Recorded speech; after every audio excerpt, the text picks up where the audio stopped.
క్రీస్తు నామము శక్తి గల నామం అనే పాట పాడుకున్నాం.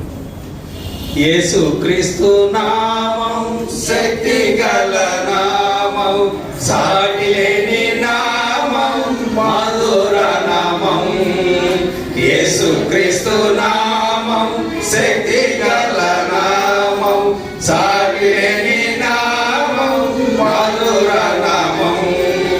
పాపము పోను, భయమును పోను, పాపము పోను, భయమును పోను, పరమ సంతోషం పాతులగియను, పరమ సంతోషం పాతులగియను.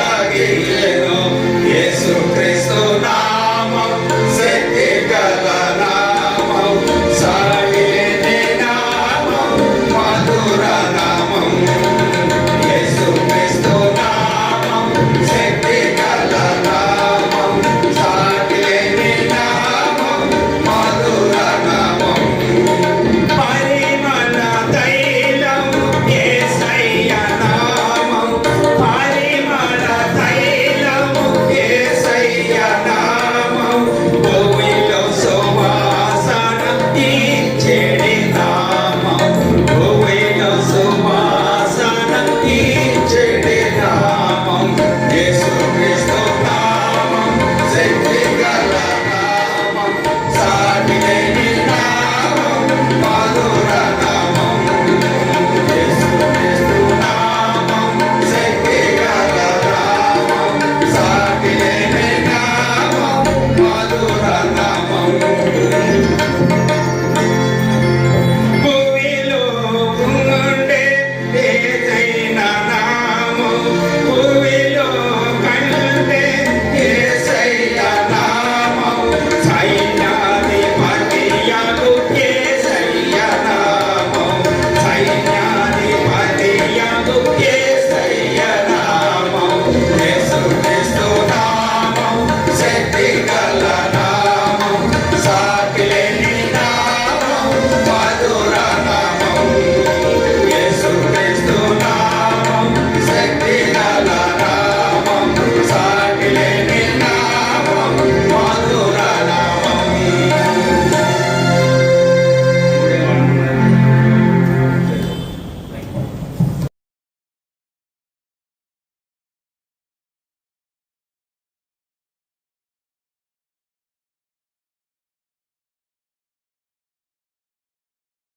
ఇప్పుడు సిస్టర్ అయినా గారు వచ్చి టెస్ట్ మ్యాచ్ చేసి కూర్చోండి.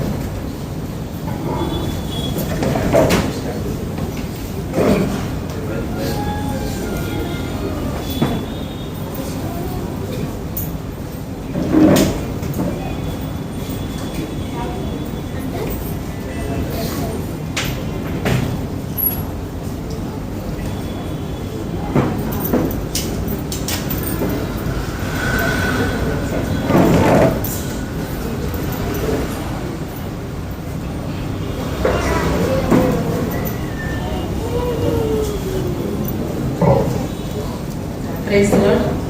మన సెకండ్ మనం ప్రేయర్ చేసుకుందాం. సాక్ష్యం చెప్పకుండా ప్రేమ ప్రభా, ప్రభుత్వ తండ్రి యేసు ప్రభా, మీకు వందనాలు చెల్లిస్తున్నాం నాయన. ఎక్కడైతే ఇద్దరు ముగ్గురు కలిసి నా నామ పేరిట స్తుతిస్తారు వారి మధ్య ఉంటాను సరేసిన దేవ, మా మధ్య మీరు ఉన్నందుకు మీకు స్తోత్రములు. ఆత్మదేవ, మీరు మా మధ్య మీ ఆత్మతో నైనా మా మధ్య ఉండి ప్రభా, మరి ప్రతి అయినా ఇక్కడ దేవ ప్రతి ఒక్క మాట కూడా ప్రభా మీ వాక్యము తండ్రి ప్రతి ఒక్క బిడ్డ హృదయంలో ప్రభా సంతోషము, సమాధానం, నెమ్మది దేవ మరి క్షేమమును కలిగించేందు వరకు సహాయం చేయండి. పరిశుద్ధాత్మ దేవ మీ సహాయాన్ని కోరుకుంటున్నాను తండ్రి. మీరే నన్ను నడిపించమని, కృప చూపించమని, నా ఆదర్శలను తనుములు కాకుండా మీ యొక్క ఆత్మ ద్వారా నాయన మరి పలికించమని కృప శ్రేష్ఠ నామంలో ప్రార్థించి స్తుతించి పెట్టుకున్నాం తండ్రి. మరి ఒకసారి మరి పాస్టర్ గారు సడన్గా చెప్పారు బ్రదర్ షేర్ చేసుకోమని. సో మనం వారియర్స్ కాబట్టి ఆర్మీ కాబట్టి గాడ్స్ ఆర్మీ కాబట్టి ఆల్వేస్ రెడీగా ఉండాలి. ప్రిపరేషన్ అయితే లేదు కానీ గాడ్ విల్ హెల్ప్ మీ అని చెప్పి నేను ఫెయిత్ఫుల్గా నేను నిలబడ్డాను. మరి పరిచయం చేసుకోవాలంటే మా నాన్నగారి పేరు డానియల్, అమ్మ పేరు సుగణమ్మ. వీళ్ళిద్దరు కూడా అమ్మ అయితే కొంచెం భక్తి కలిగిన కుటుంబము, నాన్నగారు నామినల్గా ఉండేవాళ్ళు. అమ్మ నాన్న రైల్వేస్లో హెడ్ కానిస్టేబుల్గా చేసేవాళ్ళు. తర్వాత అమ్మ టీచర్గా చేశారు. కానీ మేము 6 ఉండడం వల్ల పిల్లలు 6 మేము అక్క చెల్లందరం కూడా నాన్నగారు ఏంటంటే అమ్మని రిజైన్ చేయించేశారు. ఈ విధంగా మేము 6 ఉంటూ అమ్మ చాలా భక్తిగా ఉండేవారు. ఆమె యొక్క భక్తి ఎలాంటిదంటే చిన్నప్పటి నుంచి కూడా డైలీ ఫ్యామిలీ ప్రేయర్ పెట్టేవాళ్ళు, ఎవ్రీడే కూడా మిస్ కాకుండా. తర్వాత చాలా దూరం మందిరానికి నడిపించుకుంటూ తీసుకొని వెళ్ళేవాళ్ళు. మరి ఫస్ట్లో అప్పట్లో మేము బైబిల్ మిషన్ అనే సంఘానికి చిన్నప్పుడు వెళ్ళేవాళ్ళం. ఎందుకంటే నాన్నగారి ట్రాన్స్ఫరబుల్ పోస్ట్ కాబట్టి ఎక్కడ కన్వీనెంట్గా ఉంటే అక్కడ తీసుకొని వెళ్తూ ఉండేవాళ్ళు. ఏది ఏమైనా కుటుంబ ప్రార్థన మరి భక్తి మార్గంలో నడిపిస్తూ ఉండేవాళ్ళు. ఆడపిల్లలు అయినందుకు 6 కూడా చాలా పద్ధతిగా చాలా స్ట్రిక్ట్గా ఉండేవాళ్ళు అన్నమాట అన్ని విషయాల్లో కూడా. మరి ఈ విధంగా మరి ప్రేయర్ చేస్తుంటే మరి నాన్నగారు మాత్రం కంప్లీట్గా ఒక ట్రాన్స్ఫర్ అయ్యి అటు ఇటు వెళ్తున్నా కూడా అమ్మ మీదే కంప్లీట్ రెస్పాన్సిబిలిటీ ఇస్తూ ఉండేవాళ్ళు. తర్వాత దేవుని కృపను బట్టి మరి మేమందరం కూడా ఇలా పెద్దవాళ్ళు అయిన తర్వాత మరి పెద్దకి మ్యారేజ్ అయింది. ఇప్పుడు ఇందాక పాడిన వ్యక్తి మా బావగారు, పెద్ద బావగారు అక్క ఉన్నారు ఇక్కడ. తర్వాత రెండో అక్క శిరీష్ అక్క మీకు అందరికీ తెలుసు, తను మ్యారేజ్ చేసుకోలేదు. తర్వాత థర్డ్ ఇందిరక్క, శ్యాంబాబు గారు ఇందాక సాంగ్ పాడారు, ఇందిరక్క మీకు అందరికీ తెలుసు. ఫోర్త్ వన్ వచ్చి మీనారాణి అండ్ జాన్రాజ్ గారు, వాళ్ళు చీరాల్లో ఉంటారు. 5 నెక్స్ట్ గన్నవరంలో నేను 5th వన్, 6th వన్ చెల్లి వచ్చి గన్నవరంలో ఉంటారు. ఈ విధంగా మేము 6 దేవుని కృపను బట్టి అమ్మ ప్రార్థన బట్టి అన్నిటి బట్టి కూడా అందరూ కూడా రక్షణ స్థితిలో ఉన్నారు. అయితే అమ్మ యొక్క సాక్ష్యం ఏంటంటే చాలా ప్రార్థనా పర్వాలు. ఈ డిసెంబర్ వచ్చిందంటే అమ్మ ఎప్పుడు కూడా 40 days ఫాస్టింగ్ ఉంటారు. ఇయర్లీ 40 days ఫాస్టింగ్ నుండి పిల్లలందరి వరకు ప్రేయర్ చేస్తూ ఉండేవాళ్ళు. కానీ మరి సడన్గా 96లో డిసెంబర్లో మరి ప్రభు దగ్గరికి వెళ్ళడం జరిగింది. అయితే ఒక చిన్న సంఘటన ఏం జరిగిందంటే బరియల్ అయిపోయిన తర్వాత మేమందరం కూడా వచ్చిన తర్వాత మా పెద్ద పాప అప్పటికి 3rd standard చదువుతుంది.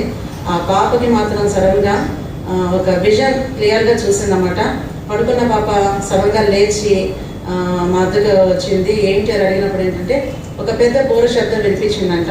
ఆ బోర శబ్దం క్లియర్గా కళ్ళు తెరిచి చూసేసరికి 5 ఏంజల్స్ ఉన్నారంట. అటు 2 ఇటు 2. ముందు ఒక పెద్ద ఏంజల్ పెద్ద ట్రంపెట్ సౌండ్ చేసుకుంటూ మా మదర్ని ఆకాశంలో మధ్యాకాశంలో వెళుతూ ఉంటూ తీసుకెళ్తున్నట్టుగా చూశారు. అది వాక్యానుసారమైంది కాబట్టి నేను ఇది షేర్ చేసుకుంటున్నాను. ఎందుకంటే మనందరికీ తెలుసు కదా, ఒక నిరీక్షణ ఉంది. ఈ లోకంలో ఈరోజు ప్రభుని ఎందుకు మనం హత్తుకొని జీవిస్తున్నామంటే యేసు ప్రభు వారు మనకి నిత్య జీవాన్ని ఇవ్వడానికి వచ్చారు కాబట్టి ఈ లోక సంబంధమైన ఆశీర్వాదాల కంటే కూడా మనందరము పరలోకం చేరాలన్నటువంటి ఒక నిశ్చయత, ఒక ప్రామిస్ దేవుడు యేసు ప్రభు మాత్రమే ఇచ్చారు. ఎందుకంటే ఆయన మాత్రమే పాపాలు క్షమించే దేవుడు కాబట్టి, ఆయన మాత్రమే నిత్య జీవం ఇస్తానని వాగ్దానం చేసిన దేవుడు కాబట్టి మరి ఈ విధంగా మదర్ అయితే పరలోకం చేరగలిగారు. మరి మదర్ మా ఫాదర్ గురించి బాగా ప్రేయర్ చేస్తూనే ఉండేవాళ్ళు ఎక్కువగా. అయితే దేవుడు ఎంత గొప్ప దేవుడు అంటే అమ్మ యొక్క మరణం తర్వాత నాన్నగారు భక్తిలోకి రావడం జరిగింది. మనం అనుకుంటాం ప్రేయర్స్ ఆన్సర్ కావడం లేదని చెప్పి, కానీ ఒక్కొక్కసారి ఆ ప్రేయర్స్ చేసిన వాళ్ళు ఆ రిజల్ట్ చూడకపోవచ్చు, కానీ prayers will never go in vein అని చెప్పేసి మాత్రం మా మదర్ యొక్క ప్రేయర్ మాకు ఒక పెద్ద ప్రూఫ్ అన్నమాట. తర్వాత ఫాదర్ రక్షింపబడ్డారు ఎక్కువగా అన్నిటి. మరి మా ఫాదర్ యొక్క టెస్ట్ మనీ ఒక వర్డ్గా చెప్పాలంటే మరి ఎక్కువగా తర్వాత నాకు యానీ పాప పుట్టిన తర్వాత నా దగ్గర ఉండేవాళ్ళు. శిక్షకులు నాన్నగారు కూడా చాలా భక్తిగా ఉండేవాళ్ళు. సడన్గా మరి గ్యాంగ్రీన్ షుగర్ ఉండడం వల్ల గ్యాంగ్రీన్ ఫామ్ అయ్యి మరి విజయవాడలో యాంపిటేషన్ జరిగింది. అది కూడా కరెక్ట్గా డిసెంబర్ 24th జరిగింది. మాకు చాలా బాధ అనిపించింది సడన్గా ఒక కాలుని తీసివేయడం అంటే. కానీ మరి 25th మార్నింగ్ మా నాన్నగారు ఐసీయూలో ఉండి ఆ యొక్క నెక్స్ట్ ఆ వార్డులో ఉన్న అందరికీ పేషెంట్స్ అందరికీ కూడా హ్యాపీ క్రిస్మస్ అని చెబుతూ లేపారు. మేమందరం మా ఫాదర్ని ఎలా ఫేస్ చేయాలి, ఎలా చూడాలనుకుంటా ఉన్నట్టే. కానీ మా నాన్నగారు ఏంట్రా క్రిస్మస్గా మీరు అందరికి ఫ్రూట్స్ అన్ని స్వీట్స్ అన్నీ ఇవ్వరా అనేసి అన్నారు. అంటే నిజంగా బైబిల్లో ఒక వాక్యం ఉంటుంది కదా, మీ కన్ను మిమ్మల్ని ఏమైనా అభ్యంతరపరిస్తే కన్ను తీసేసేయండి, 2 కళ్ళు కలిగి నరకంలోకి వెళ్ళడం కంటే 1 కన్ను కలిగి పరలోక రాజ్యం చేరుకునేదని. నిజంగా మా నాన్నగారు కాలు తీసేసినా కూడా తన విశ్వాసాన్ని కోల్పోలేదు. అప్పుడు మేమందరం కూడా వెళ్ళి మా ఫాదర్ని చూసి మేము దుఃఖపడుతున్నాం, కానీ నాన్నగారు చాలా స్ట్రాంగ్గా ఉన్నారు. నా కాలు తీసేశారు అనేసి బాధపడుతుంటే నాన్నగారు అన్న మాట ఏంటంటే శాటర్ నా కాలు తీయగలిగింది కానీ నా విశ్వాసాన్ని తీసివేయలేకపోయింది కదా, నా హృదయంలోకి రాలేకపోయింది కదా అనేసి అన్నారు. అది నిజంగా ఆ మాట అనడం ఆ సిచ్యువేషన్లో చాలా గొప్ప విషయం అన్నమాట. నేనైతే అనలేనేమో. సో అటువంటి ఫెయిత్లోకి వెళ్ళారని చెప్పి నేను ఎంతో సంతోషిస్తున్నాను. అదేవిధంగా నాన్నగారి ఫెయిత్లోకి రావడానికి కూడా మరి భక్తి సింగ్ గారు ఒకసారి నాన్నగారు రైల్వే స్టేషన్లో, గుడివాడ రైల్వే స్టేషన్లో డ్యూటీ చేస్తుంటుంటే మరి భక్తులకు కూడా దేవుడు తన యొక్క చిత్తాన్ని, తన యొక్క ఫ్యూచర్లో ఒక్కొక్క వ్యక్తి విషయంలో ఉన్న ఉద్దేశాలు కూడా తన భక్తుల ద్వారా, ప్రవక్తుల ద్వారా నెరవేరుస్తారన్న మాట ప్రకారం ఏంటంటే మరి భక్తి సింగ్ గారు ట్రైన్లో డోర్ దగ్గర నిలబడి ఒక ట్రాక్ తీసుకొని మా నాన్నగారు యూనిఫామ్లో ఉంటే ఒకరిని పిలిచి యూనిఫామ్లో ఉన్న అతనికి ఈ ట్రాక్ ఇవ్వండి అని చెప్పి పంపించారట. మరి నిజంగా గాడ్స్ ప్లాన్ ఎలా ఉందంటే నాన్నగారి పట్ల మరి భక్తి సింగ్ గారి యొక్క దృష్టి కూడా మరి నాన్నగారి మీద పడడం, మరి దేవుడు ఆ విధంగా మాట్లాడడం జరిగింది. ఇది ఆ తర్వాత మరి ఆ కాలు లేకపోయినా సరే మా నాన్నగారు ఇక్కడ జోసెఫ్ ప్రకాష్ గారు అని ఒక ఆయన జైల్ రోడ్లో మీటింగ్స్ పెడుతూ ఉండేవాళ్ళు. అక్కడికి మేమైనా లేట్గా వెళుతున్నాం చర్చ్కి ఇప్పటికీ కూడా ఆ విషయంలో కూడా. కానీ మా నాన్నగారు అయితే 6 o'clock ప్రేయర్ మీటింగ్ అంటే 5 o'clock ఇంట్లో బయలుదేరి వెళ్ళేవాళ్ళు. ఆర్టిఫిషియల్ లెగ్ పెట్టుకున్న వాళ్ళు ఆర్టిఫిషియల్ లెగ్ పెట్టుకొని వెళ్ళాడు. వచ్చేసరికి ఆర్టిఫిషియల్ లెగ్ రిమూవ్ చేసేసరికి చాలా బ్లీడ్ అయిపోయింది. మరి మా శిరీషకి అయితే మరి నాన్నగారికి చాలా సర్వీస్ చేసింది. అన్ని విషయాల్లో కూడా ప్రభు నాన్నకి తను అటెండ్ అవుతూ ఉండేదన్నమాట. అసలు ఏంటి నాన్న వెళ్ళకుండా ఉండొచ్చు కదా అంటే, ఏమైందిరా, ఏం పర్వాలేదని చెప్పి అదంతా బ్లీడ్ తీసుకునేవాళ్ళు. వచ్చిన తర్వాత మళ్ళీ తన బైబుల్ కానీ తన యొక్క సాంగ్స్ బుక్ అవన్నీ చాలా నీట్గా పెట్టుకొని అప్పుడు భోజనానికి వచ్చిన వాళ్ళు. ఆయన విశ్వాసం అంత గొప్పది. ఆ తర్వాత నాన్నగారు యొక్క భక్తి విషయంలో నేను చెప్పేది ఏంటంటే మరి తను లాస్ట్ మూమెంట్ వరకు కూడా తను తన యొక్క విశ్వాసంలో ఏమాత్రం కూడా తను తొలగిపోలేదు. రోజు రోజుకి తనకి ఆ కాలు లేకపోయినా సరే తను డే బై డే తన విశ్వాసంలో తను ఎదుగుతూ వచ్చాడే కానీ ఏమాత్రం కూడా బ్యాక్ స్లైడ్ అవ్వలేదు. మరి ఏ రోజు కూడా నాన్నగారి నోటు నుండి నెగిటివ్ వర్డ్ వినలేదు. ఏంటి దేవుడు నాకు ఇలా చేశారని. మనకి ఏదైనా చిన్న ప్రాబ్లం వస్తే మనం వెంటనే ఏంటి ప్రభు అనుకుంటాం, కానీ కాలు లేకపోయినా అలా వెళ్ళాడు. ఒకరోజు జరిగిన విషయం ఏంటంటే ఇక్కడ వర్షం పడుతుందని చెప్పి సడన్గా ఒక హాల్లోకి వాళ్ళు ఆ జోసెఫ్ ప్రకాష్ గారు వాళ్ళు హాల్లోకి షిఫ్ట్ చేశారట ప్రేయర్ని. అక్కడేమో లిఫ్ట్ కూడా సరిగ్గా వర్క్ చేయడం లేదంట. చాలామంది అనుకున్నారంట అది 2nd floor 3rd floor ఏమెక్కుతాంలే ఇక్కడే ఉండిపోదాం కానీ చాలామంది సెటిల్ అయిపోయారు ఇలాగ సెల్లార్లో. కానీ మా నాన్నగారు అయితే ఆ స్టెప్స్ ఎక్కుతూ వెళ్తాను అంటే ఆర్టిఫిషియల్ లెగ్ని బట్టి చెప్తున్నాను నేను. అది ఎంత కష్టమో తెలుసా అండి అది వెళ్ళాలంటే ఎక్కాలంటే. కానీ వెళ్తుంటే అక్కడ ఉన్న వాళ్ళందరూ కూడా సిగ్గుపడ్డారట. ఆయన ఆర్టిఫిషియల్ లెగ్ పెట్టుకొని 3rd floorకి వెళ్తున్నారు. ఆయన 70+ ఏజ్డ్. ఆయనే వెళ్తుంటే మనం ఎందుకు వెళ్ళకూడదు అంటే మన విశ్వాస జీవితం అనేది, మన భక్తి జీవితం అనేది ఎదుటి వాళ్ళకి క్షేమాన్ని ఇవ్వాలి, ఎదుటి వాళ్ళకి ఆదరణ ఇవ్వాలి, ఎదుటి వారిని ఎంకరేజ్మెంట్ ఉండాలి, ప్రోత్సాహపరిచేదిగా భక్తిలో ఉండాలన్నమాట. నాన్నగారి యొక్క భక్తి జీవితము అంత గొప్పది. మరి ఎర్లీ మార్నింగ్ 5 o'clock అసలు టైం అంటూ ఉండదు ఆయనకి. ఎప్పుడు ఇష్టమైతే అప్పుడు లేచేవాళ్ళు. చాలా బిగ్గరగా బైబిల్ని చదువుతావాళ్ళు.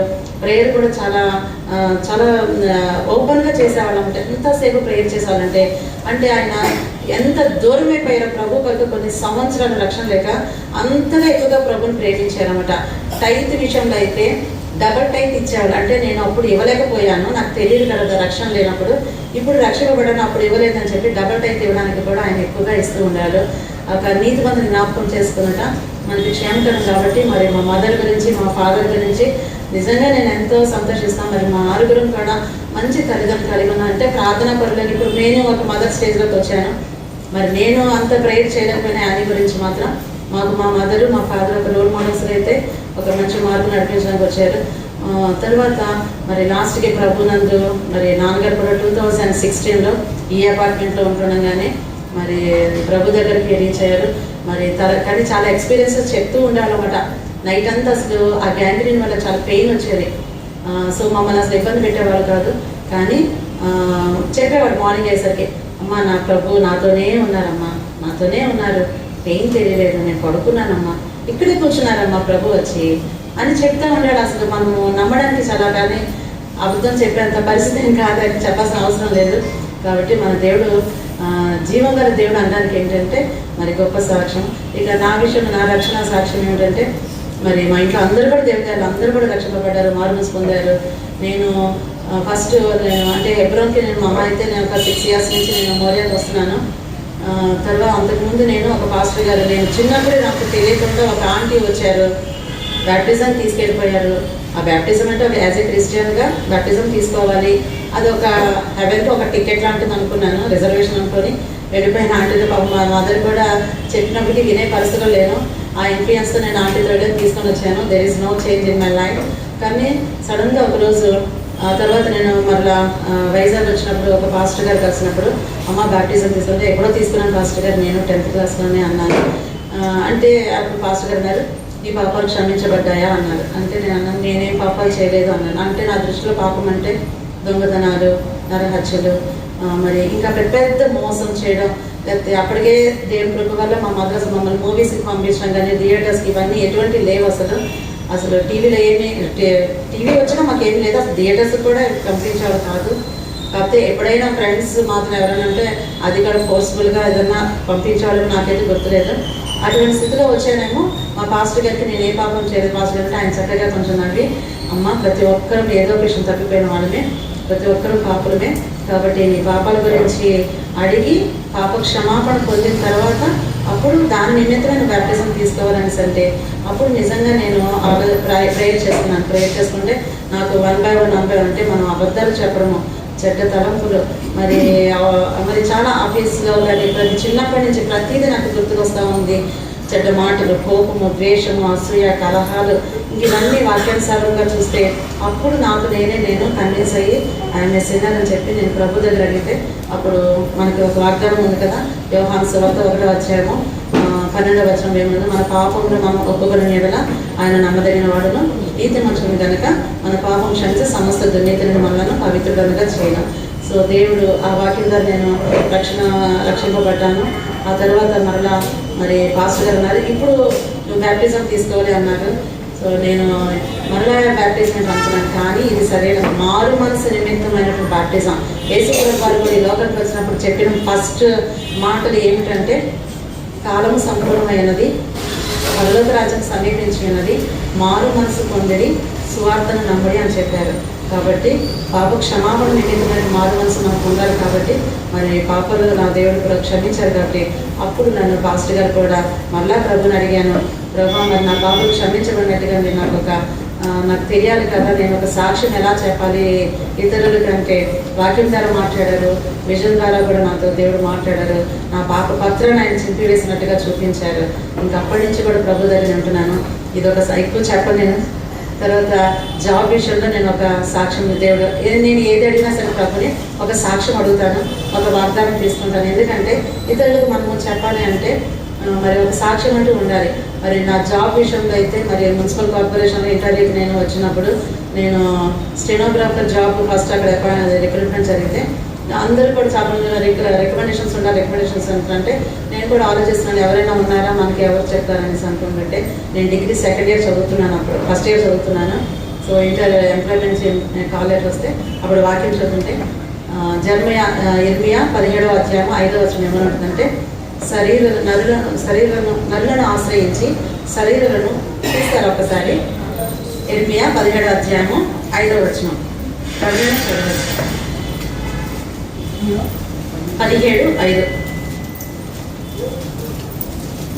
యెహోవా ఇలా సెలవిస్తున్నాడు, నరులను ఆశ్రయించి శరీరాలను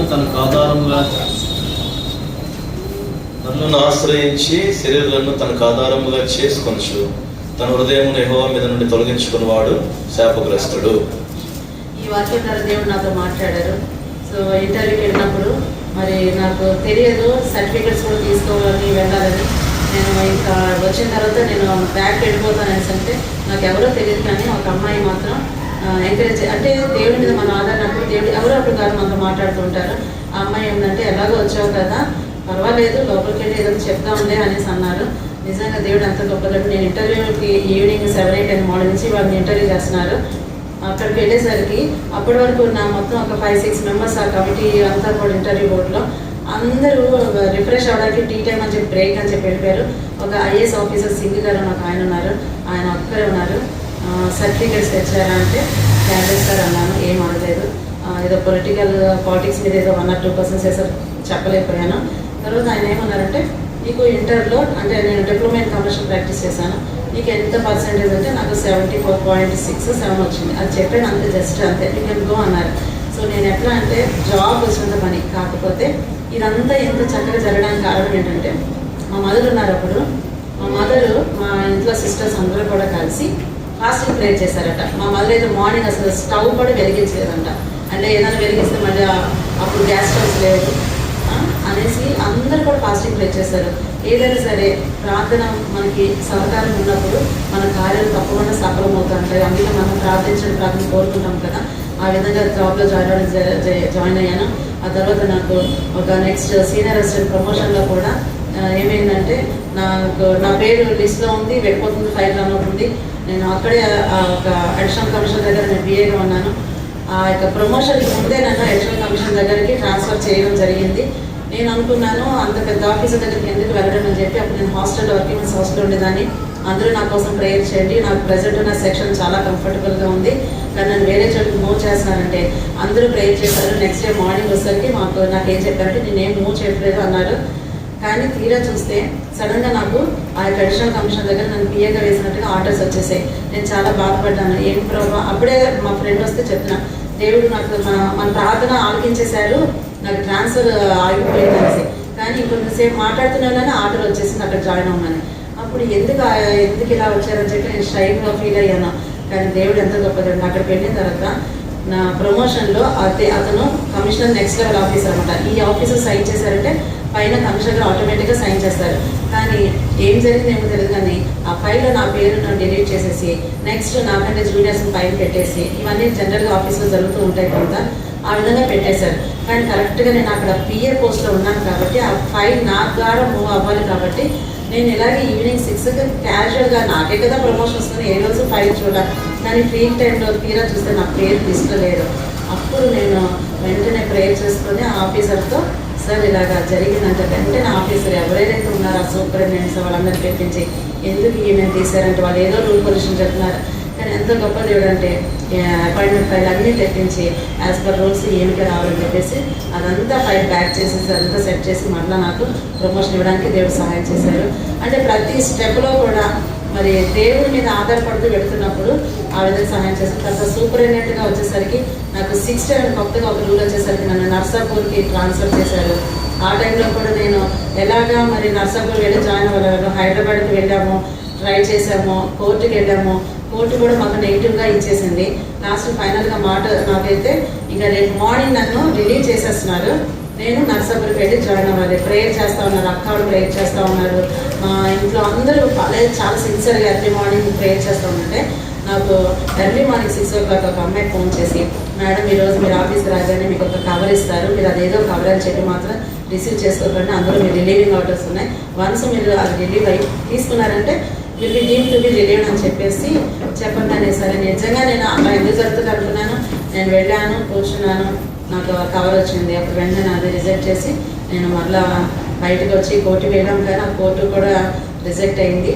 తర్వాత అనుకోకుండా నేను ఇంకా హైదరాబాద్ ఫైనల్గా వెళదామని చెప్తే నేను ఒక ప్రిన్సిపల్ సెక్రటరీ దగ్గరికి నా రిప్రజెంటేషన్ ఇద్దామని, ఎందుకంటే నాకు ఆ రూల్ నాకు అప్లై అవుతామన్నమాట.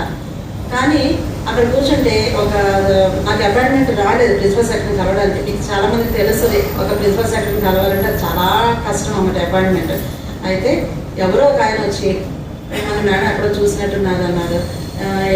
నేను ఇక్కడ కాదండి, మాది హైదరాబాద్ కాదు వైజాగ్ అంటే, సరే మీరు ఏంటంటే ఇలాగ ప్రిన్సిపల్ సెక్రటరీని కలవడానికి వచ్చాను రిప్రజెంటేషన్ ఇవ్వడానికంటే, ఆయన అన్నాడు చీఫ్ సెక్రటరీని కలుస్తారా అన్నారు. మనకేదో ఉంది కదా, తాడికి ఎగరినోడు పైకి ఎక్కడ ఎగురుతాడు అనేసి. అలాగా నాకు ప్రిన్సిపల్ సెక్రటరీ గారి అపాయింట్మెంట్ లేదు, ఇంకా చీఫ్ సెక్రటరీ ఎక్కడ, ఎందుకంటే సీఎంకి నెక్స్ట్ ఆమె. అసలు చాలా కష్టం అంత దగ్గర. నేను అన్నాను, అంత మీరు వెళ్తారో చెప్పండి, నేను మీకు అపాయింట్మెంట్ అరేంజ్ చేస్తాను అన్నారు. అంటే నిజంగా సరే ఇస్తానంటే వెళ్తామన్నారు. నేను మా హస్బెండ్ వెళ్ళాము. నిజంగా ఎంత గొప్ప దేవుడు అంటే నాకు ఆ స్పెషల్ ఎంట్రీ అన్నమాట. చీఫ్ సెక్రటరీ దగ్గరికి వెళ్ళాను. ఆమె కూడా మిన్నీ మ్యాచ్ అట. మరి ప్రభు ఒక్కొక్కసారి ఆఫీసర్స్ మన కోసం ఏర్పాటు చేస్తారేమో. ఆమె దగ్గరికి వెళ్ళంగానే వెంటనే ఆమె నా లెటర్ తీసుకున్నారు. నా అప్లికేషన్ మీద ఆమె కన్సిడర్ అని రాశారు. ఇంకేం తెలియదు, నేను వచ్చేసాను. నిజంగా అంతకుముందు నేను 5 IAS ఆఫీసర్ దగ్గర పెడితే అందరూ నాకు చెప్పిందని first you go and join there అని చెప్పారు అనమాట. ఎవ్వరు కూడా అక్కడ నా రిక్వెస్ట్ వినడానికి కూడా ఎవరు యాక్సెప్ట్ చేయాలి. నాతో పాటు ఒక 10 మెంబర్స్. కానీ గొప్ప దేవుడు ఎప్పుడైతే ఆ మేడం ఆ వర్డింగ్ రాశారో అలాగా వర్డింగ్ అలాగా ఆ 5 IAS ఆఫీసర్స్ దగ్గర క్రాస్ చేసుకొస్తే మళ్ళీ ఫైల్ పెట్టారు. ఇక్కడ కమిషనర్ ఒక ఆయన ఉన్నారు, ఆయన ఒక రోజు వెళ్ళి అసలు ఈ జీవోలు ఎందుకు వీళ్ళందరూ రిలీజ్ చేస్తున్నారు నాకు చెప్పడానికి అంటే ఆ మినిస్టర్ దగ్గరికి వెళ్ళి సార్ వీళ్ళు ఎవరిని నేను రిలీజ్ చేసి ఫైనల్గా ఒక లెటర్ నేను గవర్నమెంట్కి రాస్తాను, గవర్నమెంట్ ఎస్ఆర్ నో వస్తే దాని ప్రకారం నేను చేస్తాను. కానీ అంటే ఐఏఎస్ ఆఫీసర్ ఎవరో కూడా తెలియదు, ఆయన నాకు ఫేవర్గా మరి రిమార్క్స్ రాయడం, మా వాళ్ళందరూ కలిసి వాళ్ళకి రాయడం తెలియక మళ్ళీ ఆ రిమార్క్స్ లెటర్ కూడా నా చేతే రాయించుకున్నారు. సో మొత్తానికి వెళ్ళింది. అక్కడ మినీ మ్యాచ్ మేడం చెప్పిన లెటర్ ప్రకారంగా రిటైనింగ్ ఆర్డర్స్ మాకు అందరికి వస్తే అందరూ స్టన్ అయిపోయారు. అందరూ ఏంటంటే కామన్ జూనియర్స్ మేము బయటకు వెళ్ళిపోతే నెక్స్ట్ జూనియర్స్ ప్రమోషన్స్కి సూపరింటెండెంట్స్ అవుతారని చెప్పేసి అన్నమాట. కానీ గాడ్ ఇస్ సో గ్రేట్ అన్నమాట. ఆయన అదొక అద్భుతం జరిపించారు. ఆ తర్వాత మరి ఇంకా మ్యారేజ్ విషయంలో కూడా మరి ప్రభు చిత్త ప్రకారమే జరిగించారు. మరి ఇంకా బ్రదర్ ఎవరో ఇప్పుడు కడపలో ప్రొఫెసర్గా చేస్తున్నారు.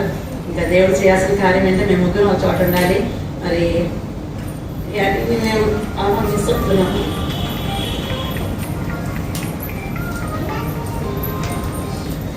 అంటే ఆయనకు కూడా కష్టపడుతుంది కడపలో అప్పుడు చేయాలంటే, కాబట్టి ప్రేయర్ చేయండి. ఇన్ని మెడిటేషన్ చేస్తారు. అయితే మేమందరం రక్షణ పొందాలని మరి జీవీఎంసీలో దేవుడు ఎంతో గొప్ప అంటే ఎవ్రీ ఇయర్ కూడా గాస్పెల్ చెప్పడానికి దేవుడు సహాయం చేస్తున్నారు. ఒక ఆల్మోస్ట్ ఒక 25 years నుంచి ఇప్పుడు మేము మేయర్ని కమిషనర్ గారిని ఇన్వైట్ చేస్తాము. మరి ఎంప్లాయీస్ అందరినీ కూడా ఇన్వైట్ చేస్తూ ఉంటాము. అందరూ కూడా వచ్చి గాస్పెల్ వినాలని చెప్పేసి మేము చేస్తూ ఉంటాము. మరి మా ఫ్యామిలీలో ఒక్కొక్కరిది చాలా చాలా టెస్టిమనీస్ ఉంటాయి. మరి మా శిరీషక్క కూడా ఎక్కువగా ఫెయిత్ మీద తను ఆధారపడుతూ ఉంటుంది, గాడ్ మీద ఆధారపడుతూ ఉంటారు. మరి తనకి అన్ని విషయాల్లో కూడా మరి తనకి నాన్నగారి పెన్షన్ రావాలి అంటే అక్కడ కూడా వీళ్ళు డ్రైవింగ్ ఇవ్వాలని అన్నారు, కంపల్సరీ ఇవ్వాలన్నారు. కానీ మా మేమందరం స్టాండ్ తీసుకున్నాము, మనం ఇవ్వద్దు మనము అనేసి. మాకంటే ఇప్పుడు తను బాగా ప్రేయర్ చేసుకుంటే తనకు వాగ్దానం, నీ కొరకు నేను ఒక అధికారిని ఏర్పాటు చేస్తానని. ఎవరో ఒక ఆఫీసర్ విజయవాడ నుంచి ఇక్కడికి వస్తే అందరూ అన్నారు ఆయనకి ఎంతో కొంత అమౌంట్ ఇవ్వాలంటే నథింగ్ బట్ డ్రైవింగ్ ఇవ్వాలన్నారు. కానీ మనం దేవుని వాక్యం నెరవేర్చాలంటే మనం అలాంటి ఇవ్వకూడదు కదా. కానీ ఆయన ఎవరో తెలియదు, కానీ వెరీ సిన్సియర్ ఆఫీసర్ వచ్చారు, చూసుకున్నారు. అప్పుడు ఆయన వచ్చి ఆ 10th class సర్టిఫికేట్ చూసేవారు మాకు తెలియదు, మా అక్క పేరు చాలా రాంగ్ ఉంది. ఆయన అన్నారు ఈ పేరు మీ సిస్టర్ ఒకటే అని నాకు ఎలా కన్ఫర్మిటీ అంటే, సార్ బై మిస్టేక్ ఏమో మేము చూసుకోలేదు. కానీ ఆయన ఎటువంటి సిన్సియర్ ఆఫీసర్ అంటే భీమవరం మా అక్క చదివితే ఆయన ఓన్గా భీమవరం వెళ్ళి ఆ స్కూల్కి వెళ్ళి ఆ రికార్డ్స్ వెరిఫై చేసి ఆయన చక్కగా రికమెండ్ చేసి మరి సెంట్రల్ గవర్నమెంట్ రైల్వేస్కి రాశారు. వెంటనే మరి అక్కకు కూడా పెన్షన్ శాంక్షన్ అయింది. అసలు అక్క ఎక్కడికి కదలా, ఇది చాలా రికార్డ్ అన్నమాట. ఎవరు ఈవెన్ వెళ్ళి పర్సన్ కనిపించాలట. కానీ అక్క తనకి మీకు అందరికి తెలుసు కదా, కొంచెం భయం ఉంది. ఏ రైల్వే ఆఫీస్కి వెళ్ళలేదు, ఏ ఆఫీసర్ ముందుకు వెళ్ళలేదు, అంతా అలా పేపర్ త్రూ పేపర్ అలాగే ఇది ఆఫీసర్ని మా కోసం. ఇక్కడ నేను చెప్పేది ఏంటంటే ప్రభు మీద మనం ఆధారపడాలి. మరి రక్షణ పొందాలి. మెయిన్గా ఈ లోకంలో ఏమో మన యొక్క బ్లెస్సింగ్స్ కాదు, కానీ ప్రభు ఇచ్చేది ఏంటంటే నశించిన దాని వెతికి రక్షించినట్టు దేవుడు ఈ లోకంలో వచ్చాడు. కాబట్టి మనల్ని పరలోక రాజ్యానికి తీసుకెళ్ళడానికి ఈ లోకంలో ఏమున్నా ఏమీ లేకపోయినా కూడా పరలోక రాజ్యానికి వెళ్ళగలుగుతున్నామా, ఆ పొజిషన్లో మనం ఉన్నామా, ఆ మార్గంలో ఆ విశ్వాసం ఉన్నామా, ప్రభు కొరకు జీవించడం, ఇదొక్కటి మనం కానీ మరి ఆత్మీయతలో మనం ఉండగలిగితే చాలా మంచిది. మంచి సహవాసంలో ఉండాలి. మరి మోరియా విషయంలో ఇంకొక లాస్ట్ ఫైనల్ టెస్టిమనీ ఏంటంటే, నేనేమో టెంపరీ స్కూల్లో ఒక ఫెలోషిప్ ఉండేది. అప్పుడు మేము అక్కడ ఉండేవాళ్ళం యానీ స్టడీస్ కోసం. అక్కడికి టెంపరీ స్కూల్లో వెళ్ళేదాన్ని చర్చ్కి. మా యానీ ఏమో యూనియన్ చాపెల్కి వెళ్ళేది, సండే స్కూల్కి తను అక్కడ డ్రాప్ చేసేదాన్ని. మా హస్బెండ్ ఏమో ఎల్జీఎఫ్కి వెళ్ళేవాళ్ళు ఈ టౌన్ వచ్చిన తర్వాత. ఇంకా నాకు వెళ్తున్నానే కానీ ప్రభా ఒక రూఫ్లో ఉంటున్నాం మేము ముగ్గురం కలిసి. సో ముగ్గురం కలిసి ఒకే చర్చ్కి వెళ్ళాలి. ఒక ఇంటిలో ఉంటున్నప్పుడు ఫ్యామిలీ టుగెదర్గా చర్చ్ కూడా టుగెదర్గా ఉండాలి. మేము ఒకే చర్చ్కి వెళ్ళాలంటే జాన్ అంకుల్ బాబు ఎప్పటి నుంచో చెప్పేవాళ్ళు. జాన్ అంకుల్ బాగా పరిచయం మాకు. శిరీషాకి అప్పటికి వెళ్ళేది, ఇందిరాక అందరూ కూడా మోడే వెళ్తున్నాను, కానీ నేను మాత్రం వెళ్ళేదాన్ని కాదు. ఎందుకంటే నేను వైజాగ్ రావడంతో నాకు ఈ పెద్దకోస్తల్ ఫౌండేషన్ పడిపోయింది అన్నమాట. సో పెంతెకోస్తల్ ఫెలోషిప్కి అలవాటు పడిపోయాను. కానీ మా హస్బెండ్ పెంతెకోస్తల్కి వచ్చేవాడు కాదు. ఈ విధంగా అంటే ప్రేయర్ చేసుకుంటామంటే ఇంకా ఒక రోజు అనుకోని రీతిగా మరి నేనేమో అక్కడికి వెళ్ళడానికి midnight 31st night watch night సర్వీస్కి అక్కడికి వెళ్ళడానికి రిటర్న్లో నన్ను తీసుకెళ్ళడానికి ఎవరు లేరు. ఈయనేమో నేను ఎల్ఏకి వెళ్ళిపోతాను అంటున్నారు. అప్పుడు అక్క వాళ్ళేంటంటే మోరేకి రండి, జానకి ఎప్పటి నుంచో చెప్తున్నారు కదా రమ్మనేసి అంటే ఇంకా అప్పుడు మేము అనుకోకుండా ఆ నైట్ నేను మోరియాకి రావడం జరిగింది. సో నేను వెళ్ళి ఇంకా నాకు ఎందుకో అసలు మోరియాకి వచ్చిన తర్వాత మరి ఆ వాక్యం విన్న తర్వాత నేను చాలా చాలా హ్యాపీ అయిపోయాను. ఎందుకంటే అప్పటి వరకు మరి అక్కడున్న వాక్యం నేను ఎక్కడ వినలేదు. అంటే చాలా డిఫరెంట్ ఫెలోషిప్స్లో నుంచి నేను వచ్చాను. వైజాగ్లో చాలా ఫెలోషిప్స్ నాకు తెలుసు, కానీ ఎక్కడ కూడా అంత డీప్గా వాక్యం నేనైతే వినలేదు. చాలా మంచి వాక్యం ఉంది. ఎలా అంటే మనకి బాగా ఆకలిగా ఉండి 3-4 డేస్ ఏమి ఫుడ్ లేని వాళ్ళకి ఒక రోజుగా మంచి ఫుడ్ పెడితే వాళ్ళు ఎంత హ్యాపీగా తింటారు. నాకు మోరియాకి వచ్చిన తర్వాత వాక్యం నాకు అంతా నచ్చింది, సిస్టమ్ నచ్చింది, పద్ధతి నచ్చింది. సో మా పాపకి సండే స్కూల్ ఉన్నది, మా హస్బెండ్కి వాక్యం నచ్చింది, సో నాకు నచ్చింది. సో ముగ్గురం కూడా ఇప్పుడు మోరియా గారు వస్తున్నాము. ఇంకా అనుకోకుండా తర్వాత మా పాత పాస్టర్ గారు ఒకరోజు వచ్చారు. ఆయన సండే స్కూల్ తీసుకుని నేను ఆ చర్చ్లో సండే స్కూల్ తీసుకుంటున్నాను అనేసి అంటేనేమో లేదు పాస్టర్ గారు అన్నాను. కానీ అప్పుడు ఆయన అన్నాడు, మనం ప్రభు కొరకు రక్షింపబడిన తర్వాత ప్రభు కొరకు ఏదో ఒక పని చేయాలమ్మా, చేయకపోతే ఎలాగనేసి అంటే మరి సండే స్కూల్ ఆల్రెడీ మా చర్చ్లో ఎవరో తీసుకుంటూ ఉండేవాళ్ళు. అంటే ప్రభు ఇవ్వాలనుకుంటే మనం చేయాలి, మనకి మనం వెళ్ళలేము కదా. ప్రేయర్ చేసుకున్నాను. దేవుడి కృపను బట్టి అనుకోకుండా ఒకరోజు జాన్ అంకుల్ నన్ను పిలిచి జాలర్పేటకు వెళ్ళమన్నారు. మరి నేను అక్కడికి వెళ్ళడం జరిగింది. అక్కడికి వెళ్ళిన తర్వాత అదొక ఎస్టాబ్లిష్డ్ సండే స్కూల్ ఏమో అనుకున్నాను. కానీ గ్రేట్ థింగ్ ఏంటంటే అక్కడ ఒక కన్వర్ట్ కూడా ఒక హిందూ ఒక ఉమెన్, ఒక లేడీ, ఆమె నోస్ అంటే ఆమెకి ఎప్పుడు ఆక్సిజన్ 24 hours ఆమెకు ఉండాలి. అంటే ఒక సిలిండర్ అక్కడ ఉంటుంది. ఆమె ఆ చెరువుని ఈ చెరువుకి ఆ నోస్లో ఆ సిలిండర్ పెట్టుకునే తిరుగుతూ ఉంటుంది అనమాట. ఆ పొజిషన్లో ఒక ఆమె సండే స్కూల్ పెట్టమని వాళ్ళ ఇంటిలో జాన్ అంకుల్ని ఒకటే అడుగుతూ ఉండేవాళ్ళట. అసలు ఆసక్తి చూసారా? ఆమె ఎటువంటి పరిస్థితిలో ఉంది, ఏమి బయటికి వెళ్ళలేని పరిస్థితి. ఆమె ఏదైనా హాస్పిటల్కి వెళ్ళాలని ఆ సిలిండర్ని వాళ్ళ అబ్బాయికి తీసుకొని వెళ్తారట. సో అటువంటి పరిస్థితుల్లో ఆమె సండే స్కూల్ కోరుకున్నది. మరి అక్కడికి వెళ్ళడం జరిగింది. అక్కడ ఎవరూ లేరు పిల్లలు. అప్పుడు ఆమె మళ్ళీ బయటకు వచ్చి ఆ వీధిలో ఉన్న 4-5 పిల్లల్ని పిలిచింది. రండి అంటే చందూరా, దక్షిధార అనేసి పిలుస్తుంటే 4 పిల్లలు వచ్చారు. మరి వాళ్ళతో సండే స్కూల్ కూడా దేవుడు స్టార్ట్ చేయడానికి సహాయం చేశారు. మరి ఇప్పుడు చాలా ఒక మోర్ దాన్ 50, 60, 70 మోర్ దాన్ 300 అయితే వినుంటారు సండే స్కూల్ రావడం. అంటే ఒక్కొక్క టైంలో ఒక ఇయర్లో కొంతమంది వస్తారు, వెళ్ళిపోతూ ఉంటారు. దీని అందరికీ కారణం అంటే ఒక మంచి సంఘంలో ఒక మంచి ఫెలోషిప్లో మనం ఉండగలిగితే పరిచయం చేయడానికి ఆసక్తి అంటూ ఉంటే ప్రభుని అడిగితే దేవుడు తప్పకుండా చేస్తారు. సో ఈ విధంగా మా కుటుంబము దేవుడు నడుస్తుంది. మా అక్క ఫ్యామిలీస్ అందరి గురించి ప్రేయర్ చేయండి. రక్షింపబడ్డాము తిరిగి. మరి అప్పటి నుంచి దేవుడు మరి ఓపెన్ అంటే నాకు తెలియదు, సువార్త అంటే నాకు తెలియదు. సో మోరియాకి వచ్చి నేను బాగా నేర్చుకున్నాను. సో మీరు అందరు కూడా నేర్చుకోవాలని మరి thank you so much. Thank you once again. Vote of thanks కూడా మీరు అందరూ వచ్చినందుకు. మరి పాస్టర్ గారికి, మరి ఫ్యామిలీకి, అందరికీ, మీకు అందరికీ కూడా thank you so much. Praise Lord. చిన్న ప్రార్థన చేస్తున్నాము. ప్రేమలో తండ్రి వందనములు. ప్రసాద్ గారిని బట్టి, సిస్టర్ హేనాన్ని బట్టి వందనాలు, వారి తల్లిదండ్రులను బట్టి వందనాలు, వారి సిస్టర్స్, వారి కుటుంబ సభ్యులందరిని బట్టి స్తుతిస్తున్నాము. వారి కుటుంబం ఏర్పరిచి రక్షించి ఉద్యోగము, సహవాసము తండ్రి నీ యొక్క పనిని కూడా అనుగ్రహిస్తూ వచ్చినారు. అందుని బట్టి మేము స్తుతిస్తున్నాం.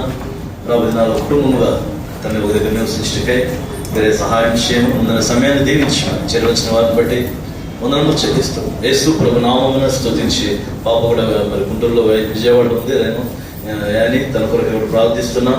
వీడని ఆశీర్వదించండి. తన కొరకు కావాల్సిన కృప, ఆరోగ్యము, ఆశీర్వాదం, రక్షణకరమైన ఆత్మీయమైనటువంటి తన జ్ఞానం కూడా సిద్ధపరచండి. యేసు ప్రభు నామమున స్తుతించి ప్రార్థిస్తూ ఉన్నాం తండ్రి, ఆమేన్.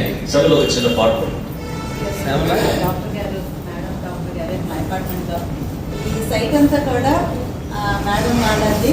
సో వెరీ బ్లెస్డ్ అపార్ట్మెంట్ ఇది, వెరీ బ్లెస్డ్ అపార్ట్మెంట్ అని చెప్పచ్చు. నిజంగా పాస్టర్ అది డాక్టర్ గారు ఇంచుమించు మా ఫ్యామిలీ లాగే వీళ్ళ ఫ్యామిలీ కూడా. మేడం రండి ఒక్కసారి పరిచయం చేసేస్తున్నాను. మేడం ఏమో రీజనల్ డైరెక్టర్గా లెప్రసీ డాక్టర్. మేడం కూడా డెర్మటాలజిస్ట్, డబల్ డిగ్రీస్ చేశారు. పీజీ ఒక పీజీ చేయడమే కష్టం, కానీ మేడం 2 పీజీస్ చేశారు. చాలా హై పొజిషన్లో రీసెంట్గానే రిటైర్డ్ అయ్యారు. తర్వాత సార్ కూడా డాక్టర్ గారు, మరి పీజీ చేస్తుంది. ఒకసారి కదా పాప కూడా పీజీ ట్రై చేస్తుంది, మెడిసిన్ అయిపోయింది, ఫిలిప్పైన్స్లో చదివేసి వచ్చింది. ఈ యొక్క అపార్ట్మెంట్ మేము నిజంగా మనము హౌస్ కొనుక్కునేటప్పుడు కూడా మనము ప్రేయర్ చేయాలని అనిపించింది. మరి ప్రభుని ఎందుకంటే కొన్ని చోట్ల మనకి చాలా ఇబ్బందికరంగా ఉంటాయి, ఇలాంటి ప్రేయర్స్ అవి పెట్టుకునే ఛాన్సెస్ ఉండవు. కానీ దేవుడు అనుకోకుండా ఈ క్రిస్టియన్ ఫ్యామిలీ, వీళ్ళ మదర్ కూడా చాలా మంచి బిలీవర్ అని విన్నాను. తర్వాత ఆ ఫ్యామిలీలో మరి మేడము, సార్, అసలు ఇంతవరకు మేము 8 years అయింది అపార్ట్మెంట్లో, ఎటువంటి డిస్టర్బెన్సెస్ లేదు. చాలా సపోర్టింగ్గా ఉంటారు, ఎంకరేజింగ్గా ఉంటారు. ప్రేయర్స్ కూడా నిన్ననే కూడా ఒక టెస్ట్ కూడా షేర్ చేసుకున్నారు. కొత్తగా ఎవరో ఒక రక్షింపబడితే మరి అక్కడ చాలా చక్కగా గైడ్ చేశారంట. ఒకరు వెళ్ళి first you have come at your house అని చెప్పేస్తున్నానంట. ఆమె సరే ఒక ఇంటి నుంచి బయటకు వచ్చేస్తారు ప్రేయర్స్ కోసం. ఎవరు కేర్ తీసుకుంటారు? అప్పుడు మేడం చక్కగా ప్రేయర్ చేసుకోండి, టైం వస్తే ప్రభువే తీసుకొని వస్తారని. సో మంచి స్పిరిచువల్గా ఉన్నారు. సో ఇటువంటి వాళ్ళతో కలిసి మేము ఉండడం కూడా దేవుడు మాకు ఇచ్చినటువంటి ఒక గొప్ప ఆశీర్వాదం నమ్ముతున్నాం. Thank you so much sir.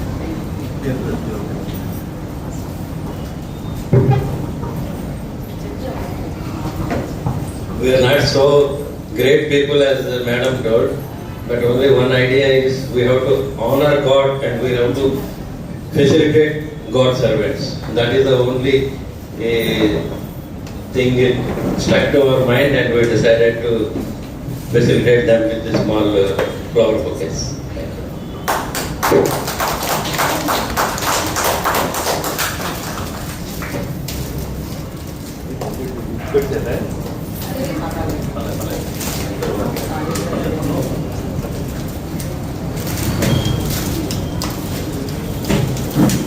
మీరు ప్రభువుని కనపరిచినట్టే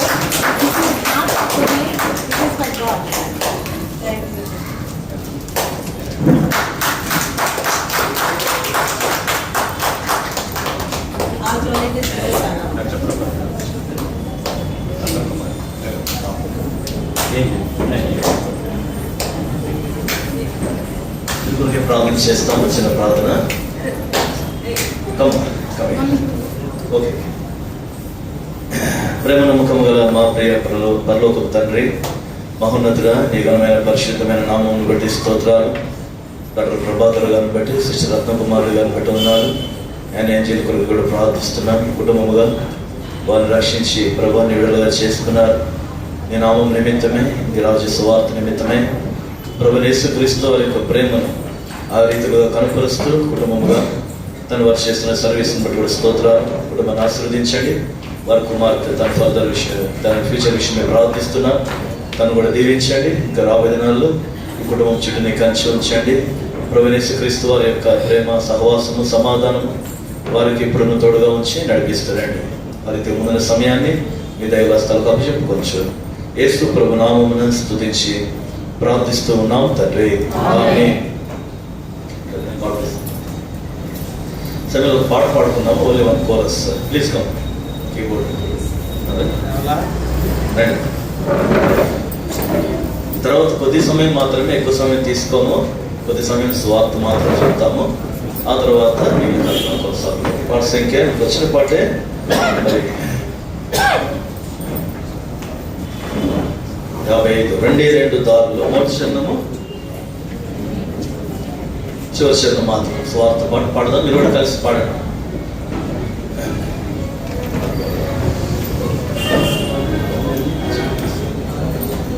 రెండే 2 దారులు, ఏ దారి కావాలో మానవా. రెండే 2 దారులు, ఏ దారి కావాలో మానవా. ఒకటి పరలోకం, మరి ఒకటి పాతాళం. ఒకటి పరలోకం, మరి ఒకటి పాతాళం. పరలోకం కావాలో పాతాళం కావాలో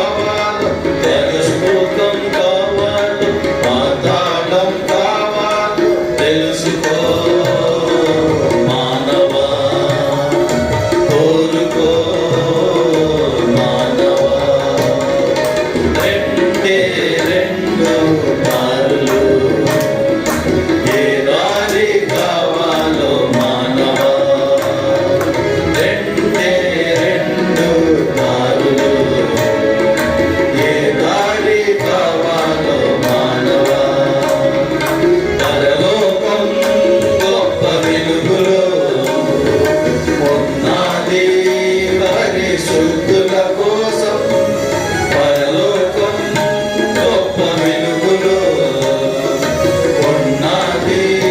పరిశుద్ధుల కోసం రాత్రి ఉండదు, చీకటుండదు, సూర్యుడుండడు, చంద్రుడుండడు, రాత్రి ఉండదు, చీకటుండదు, సూర్యుడుండడు, చంద్రుడుండడు. దేవుడైన ప్రభువే ప్రకాశించుచుండును, దేవుడైన ప్రభువే ప్రకాశించుచుండును. యుగ యుగముల పరలోక రాజ్యమేలుచుండును, యుగ యుగముల పరలోక రాజ్యమేలుచుండును. యేసు ప్రభుని నమ్ముకో పరలోకం చేరుతావు, యేసు ప్రభుని నమ్ముకో పరలోకం చేరుతావు. రెండే రెండు దారులు, ఏ దారి కావాలో మానవా, రెండే రెండు దారులు, ఏ దారి కావాలో మానవా. Thank you. స్టాండ్ పెడతారా కొంచెం?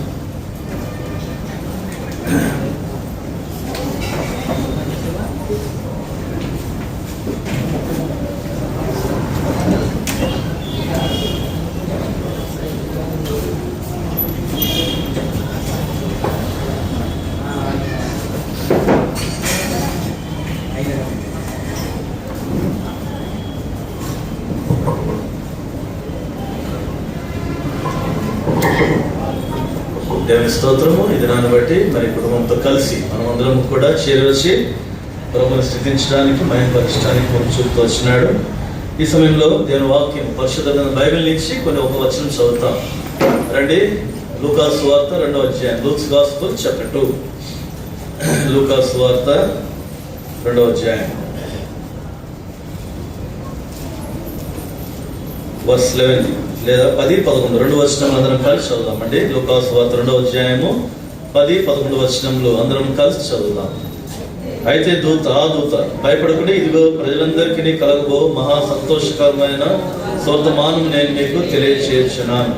దావీదు పట్టణమందు నేడు రక్షకుడు మీ కొరకు పుట్టి ఉన్నాడు, ఈయన ప్రభువు అయిన క్రీస్తు. ప్రేమల తండ్రి, వందనములు చెల్లిస్తూ ప్రభువు యొక్క రాత్రి సమయంలో చదువుబడిన మాటలను మాకును చేరవచ్చిన వారికి, వినిచిన వారికి బయట స్థలాలు మీరే తండ్రి ఆశీర్వాదకరంగా ఉంచండి. ఈ వాక్కు శక్తి కలిగినటువంటిది, ఈ వాక్కు ఆదరణకరమైనటువంటిది, ఈ వాక్కు తండ్రి ఆత్మీయమైన జీవితంలో ఒక వెలుగు వంటిది. అందరూ బట్టి స్తుతిస్తున్నాం. చేరవచ్చిన వారందరినీ కూడా మీ యొక్క కృపా వాక్యము చేత ఆశీర్వదించమని, యేసు ప్రభు శక్తి గల మీ దాసును కూడా ఈ శిలువ రక్తం చేత పరిశుద్ధపరిచి ఈ శిలువ చాటున మరుగుపరచమని స్తుతించి ప్రార్థిస్తూ ఉన్నాము తండ్రి, ఆమేన్. ప్రభు యేసు క్రీస్తు వారి నామమునే మీ అందరికీ కూడా మరి అడ్వాన్స్ హ్యాపీ క్రిస్మస్ విషెస్ అన్నమాట. మీ అందరికీ కూడా క్రిస్మస్ శుభాకాంక్షలు. క్రిస్మస్ అంటే ప్రపంచం అంతటికి కూడా చెప్పండి ఏంటది? పండుగ. ప్రపంచం అంతా జరుపుకున్న ఒకే ఒక పండుగ ఏంటండి? క్రిస్మస్. క్రిస్మస్ అంటే ఏంటి చెప్పండి. ఇప్పుడు నేను మొన్న ఒక మీటింగ్లో మస్తాన్ గారి మీటింగ్లో 5 ప్రశ్నలు 5 జవాబులు చెప్పినాను. క్రిస్మస్ ఏం చెప్పినాను, ఎప్పుడు, ఎప్పుడు జరిగింది, ఎక్కడ జరుగుతుంది, ఎక్కడ, తర్వాత ఎవరి ద్వారా, తర్వాత ఎందుకు, ఆ సందర్భం ఆన్సర్స్ కూడా చెప్తూ వచ్చిన. సరే, క్రిస్మస్ అంటే యేసు ప్రభు వారు జన్మించినటువంటి దినాన్ని ఏం చేస్తున్నారు? అందరూ కూడా క్రిస్మస్గా సెలబ్రేట్ చేసుకుంటారు. చూడండి, మన ఇంట్లో ఎవరిదైనా పుట్టినరోజు అయితే బహుశా పిలిస్తే కొద్ది మందిని పిలుస్తాం, 10 మంది, లేకపోతే ఇంకొద్ది శక్తి ఉంటే ఇంకొక 100 మంది, లేదా ఇంకా పెద్ద పెద్ద వ్యక్తులు అయితే ఆ ఊర్లో ఒక వీధిలో ఒక 5-6 వీధుల వారిని పిలుస్తారు. అయితే యేసు ప్రభు జన్మదినము ప్రపంచమంతా చేసుకుంటుంది. అది గొప్ప సంగతి కదండి. యేసు ప్రభు జన్మించినాడని ప్రపంచమంతా బర్త్డే చేసుకుంటుంది. ఎవరి గురించి? యేసు ప్రభు జన్మించినాడు. అంత గొప్ప దేవుడు. కాబట్టి దావీదు పట్టణం ముందు నేడు రక్షకుడు మీ కొరకు పుట్టి ఉన్నాడు. కాబట్టి ఈయన రక్షకుడు. మళ్ళీ ఒక మాట చదువుతాను. మత్తయి సువార్త మ్యాచెస్ చాప్టర్ 2. మత్తయి సువార్త 2వ అధ్యాయం. మత్తయి సువార్త మ్యాచెస్ చాప్టర్ 2. ఫస్ట్ 2వ వచనం అందరం కలిసి చదువుకున్నాం. యూదుల రాజుగా పుట్టినవాడు ఇక్కడ ఉన్నాడు. తూర్పు దిక్కున మేము ఆయన నక్షత్రమును చూచి ఆయనను పూజింపవచ్చితమని చెప్పిరి. తర్వాత 10వ వచనం 10, 11 తెలుగులో కలుస్తున్నాయి. అందరం కలిసి చదువుతాం. వారు ఆ నక్షత్రమును చూచి అత్యానంద భరితులై ఇంటిలోనికి వచ్చి తల్లి అయిన మరియను ఆ శిశువును చూచి సాగిలపడి ఆయనను పూజించి తమ పెట్టెలు విప్పి బంగారమును సాంబ్రాణిని బోళమును కానుకలుగా ఆయనకు సమర్పించిరి. చాలండి, 2 భాగాలు చదువుతూ వచ్చినాం. దావీదు పట్టణం మందు నేడు రక్షకుడు మీ కొరకు పుట్టి ఉన్నాడు, అయిన ప్రభు అయిన క్రీస్తు. కాబట్టి ప్రభు అయిన యేసు క్రీస్తు వారు ఈ లోకంలో జన్మించినాడు అనే క్రిస్మస్ అనే ప్రపంచం అంతా కూడా ఎంతో సంతోషంగా సంబరం చేసుకుంటూ ఉంటుంది. కాబట్టి ఈ యొక్క క్రిస్మస్ అనేటువంటిది సర్వమానవాళికి కూడా ఒక శుభవర్తమానాన్ని తీసుకుని వస్తూ వచ్చింది. 10వ వచనంలో మాట రాయబడింది, భయపడకుడి, ఇదిగో ప్రజలందరికీ కలగబోవు మహా సంతోషకరమైన సువర్తమానం నేను మీకు తెలియచేయుచున్నాను. ప్రజలందరికీ కలగబోవు మహా సంతోషకరమైన సువర్తమానం, జాయ్. కాబట్టి యేసుక్రీస్తు ప్రభు వారి జన్మము ఈ లోకంలో మానవులందరికీ కూడా సంతోషం తీసుకొచ్చింది. క్రిస్మస్ పండుగ అంటే ఇంట్లో వాళ్ళందరికీ సంతోషం, పిల్లల దగ్గర నుంచి పెద్దవాళ్ళ దగ్గర. ప్రతి మానవునికి జీవితంలో సంతోషాన్ని తీసుకొచ్చినటువంటిది ఏమిటి? క్రిస్మస్ అనగా ప్రభు యేసుక్రీస్తు వారి యొక్క జన్మము. కాబట్టి యేసుక్రీస్తు ప్రభు వారు ఈ లోకంలో జన్మించడం ద్వారా సర్వ మానవాళికి సంతోషం. ఆ సంతోషం ఎవరు పొందగలరు? ఎవరు అనుభవిస్తూ ఉన్నారు? ఈవెన్ ఈ దినమున క్రిస్టియన్స్, క్రైస్తవులంగా పిలువబడే మనము, దేవుని బిడ్డలంగా పిలువబడే మనం కూడా సంతోషం అంతగా కనిపించడం లేదు. లోపల ఎక్కడో బాధ, ఏదో దిగులు, ఏదో చింత, రేపటి గురించినటువంటి ఆలోచన.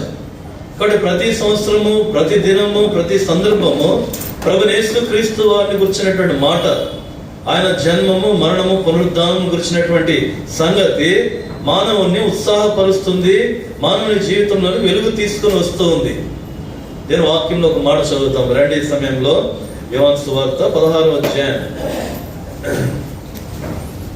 క్షమించండి, నేరుగా ఒక మాట చదువుతాము. ఈ సంతోషం ఇచ్చేవారు ఎవరు? మన చదివిన భాగం కాకుండా మొదటి దినవృత్తాంతంలో ఫస్ట్ క్రానికల్స్ చాప్టర్ 16, మొదటి దినవృత్తాంతంలో 16వ అధ్యాయం. దయచేసి ఎవరికి తీసిన వారు 27వ వచనం. ఫస్ట్ క్రానికల్స్ చాప్టర్ 16 వర్స్ 27 చదవండి.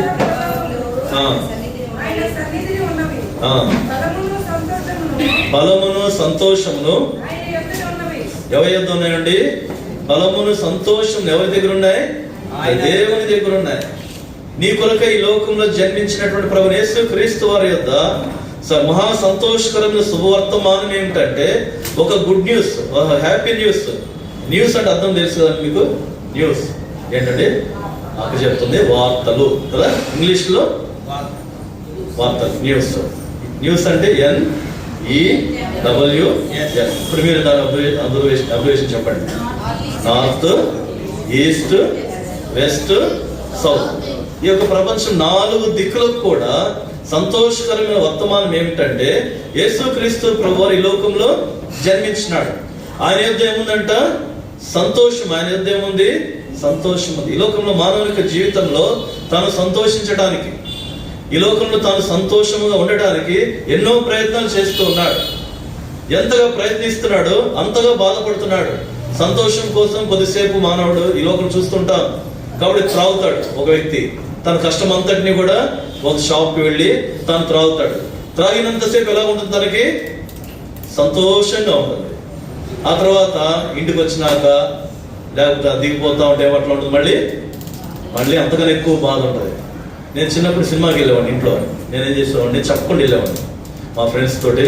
ఎప్పుడు 10th తర్వాత అనుకుంటా. వెళ్ళేటప్పుడు ఎంత సంతోషంగా వెళ్తామంటే థియేటర్కి, ఇంట్లో అమ్మోళ్ళు తెలియదు, వాళ్ళు దేవుని బిడ్డలో మా తిడతారని ఎంతో జాగ్రత్తగా సీక్రెట్గా వెళ్తాం, సంతోషంగా వెళ్తాం. సినిమా చూసేటప్పుడు ఎంత సంతోషంగా ఉంటుందో అరవటం చాలా సంతోషం. సినిమా అయిపోయి బయటకు రాగానే థియేటర్లో వచ్చి ఏమవుతుంది? మామూలు భయం కాదండి.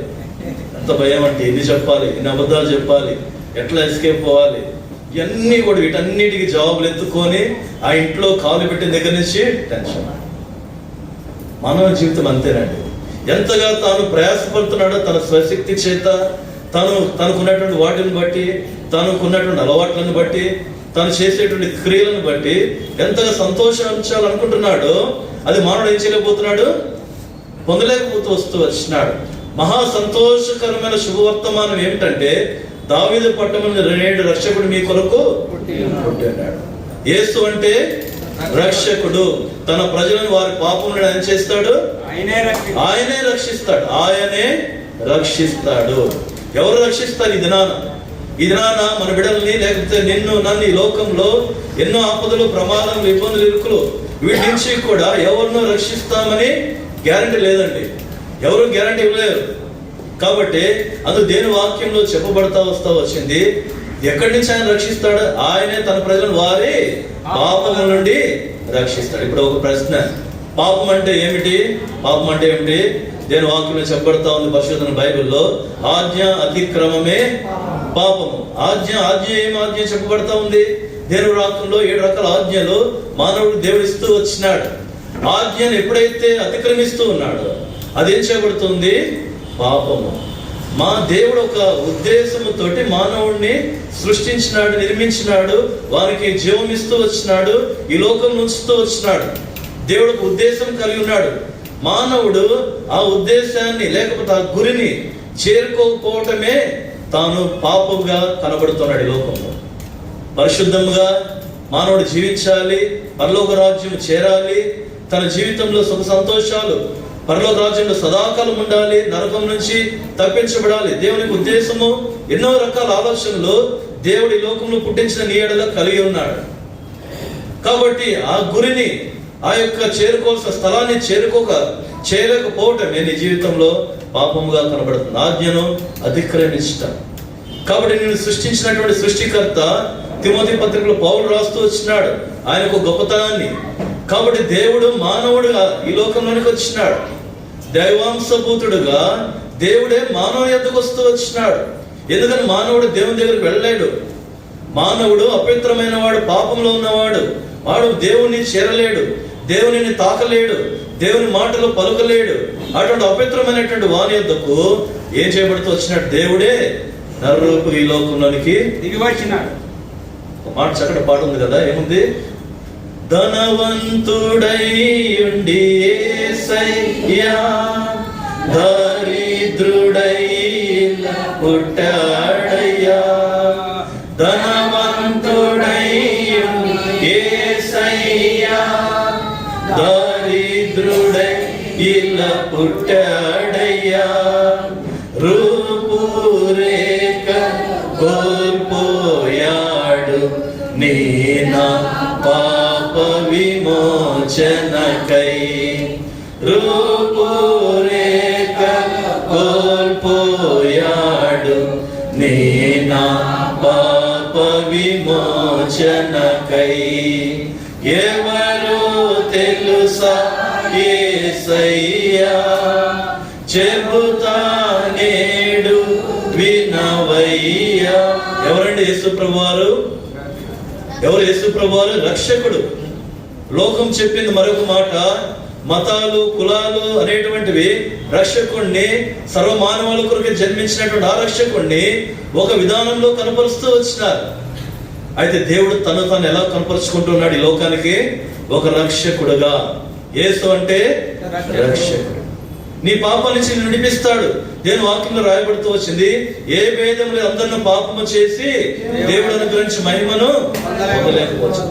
దేవుడు నిన్ను ఒక మహిమ గల వ్యక్తిగా, ఒక గ్లోరియస్, లేకపోతే దేవుని యొక్క మహిమకరముగా నీ ఉండాలని దేవుడి లోకంలో నేను జన్మింపజేస్తూ వచ్చినాడు. ఈ లోకంలో గొప్ప గొప్పవారు జన్మించినారండి. ఎంతో గొప్పవారు జన్మిస్తూ వచ్చినారు. వాళ్ళు గొప్ప కుటుంబంలో జన్మించిన దాన్ని బట్టి గొప్పవారు కాలేదు.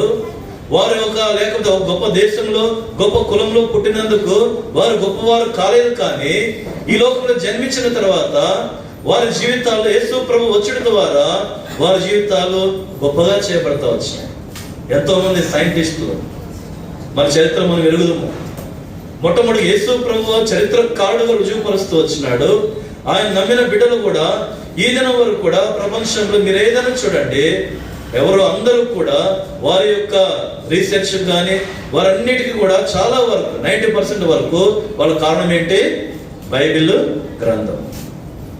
నీ జీవితంలో పాపము. అందుకని దేవుని వాక్యంలో రాయబడతా వచ్చింది, ఈ లోకంలో నరుని కాలం ఎలాంటిదంట? యుద్ధ కాలము. నరుని కాలం యుద్ధ కాలము. పాపమును బట్టి మానవుని జీవితంలో కలవరము. అందుకని పరిశుద్ధ బైబిల్ చెప్తా ఉంది, మత్తయి సువార్తలో రాయబడతా వచ్చింది దేవుని వాక్యంలో, ప్రయాసపడి భారం మోసుకుంటున్న సమస్త జనులారా నా యొద్దకు రండి, నేను మీకేమిస్తాను? విశ్రాంతి కలుగజేస్తాను. ఎక్కడ చెప్పినాడు మతం గురించి? మతం ఎక్కడ చెప్పలేదు. బైబిల్ గ్రంథం మొత్తం మీద మతం అనేటువంటి ఒక్క మాట కూడా యేసు ప్రభు మతం ఎక్కడ చెప్పలేదు. ఏం చెప్పినాడు యేసు ప్రభు? నేనే మార్గమును సత్యమును జీవమునై ఉన్నాను. కాబట్టి రక్షకుడు నీకు మార్గము, నీ జీవితానికి సత్యము, నీ జీవితానికి జీవం. ఏ జీవము? నిత్య జీవము. ఈ లోకంలో నువ్వు పాపంలో చనిపోతే, ఈ లోకంలో పాపంలో నువ్వు జీవిస్తే, ఈ లోకం విడిచిపెట్టినట్లయితే నీ ఆత్మకు ఏముందండి? నిత్య నరకము. నరుని ఆత్మ యెహోవా పెట్టినటువంటి ఈ దీపము. అయితే పాపము చేత మానవుని యొక్క జీవితము, హృదయము చీకటితోటి నింపబడుతూ వస్తూ వచ్చింది. కాబట్టి చీకటి, పాపము ఈ రెండు కూడా మానవుని జీవితంలో తనకు దేవుడు సిద్ధపరిచినవి, రక్షకుడు అనుగ్రహించే ఆశీర్వాదాలు చూడకుండా గుడ్డివారినిగా చేస్తూ వచ్చింది. రాత్రి సమయంలో వారు ఆ నక్షత్రం చూసి ఏం చేస్తూ వచ్చినారు? ఆ ఇంటిలోనికి వస్తూ వచ్చినారు.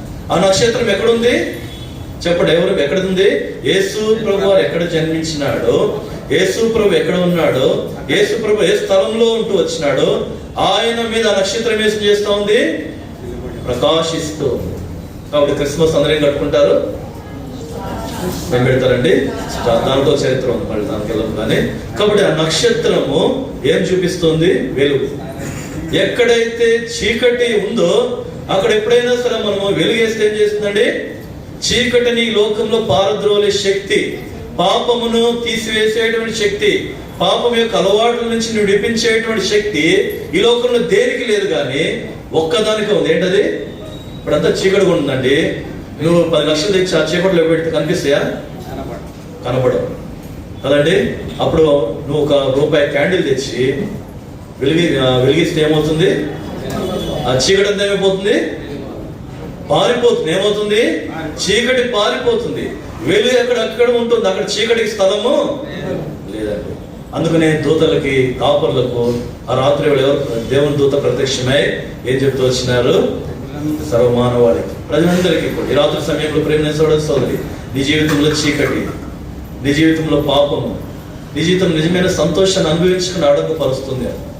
ఒకవేళ నీ దగ్గర ఈ లోకం నీకు ఏం లేకపోవచ్చు, యేసు ప్రభు నీ హృదయంలోకి వచ్చినట్లయితే నీకు నెమ్మదిని, సమాధానం అనుగ్రహిస్తాడు.